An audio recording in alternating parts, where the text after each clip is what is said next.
Ito yung pagkain ng pato namin dito. Yung mga leftover na kanin at saka yung darak. Yung darak na yan, kung galing kayo sa kuno, kaya dito sa probinsya, yan yung waste ng palay na pwedeng pakain sa mga hayop. Yan. Tsaka yan po pula yung manok na kwan.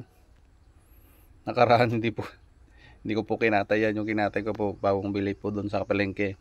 Yan, kasi nangingitlog yan para magpadami tayo ng manok dito sa probinsya. Yan. Yan mga libre dito sa probinsya. Pakainin muna natin yung mga pato natin. Dati siyam yan. Pero kinatay ko yung 3 nung nagpadugo ako dun sa pinagawa nila na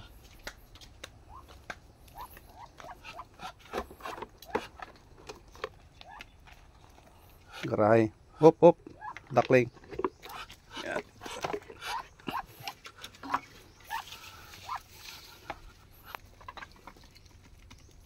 Yan yung mga pato ngayon tira. Kunti na lang sila. Dati marami yan dati. Doon sila nanirahan dati. Yun, doon banda doon.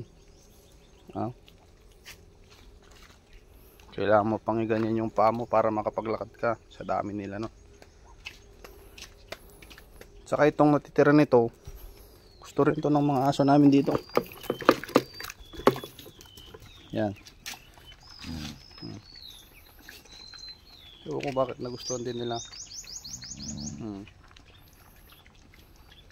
Hindi sila maselan yan mga aso namin dito. Dami nila yan. Ilan to? 6. Tapos meron pang 3 doon sa unahan.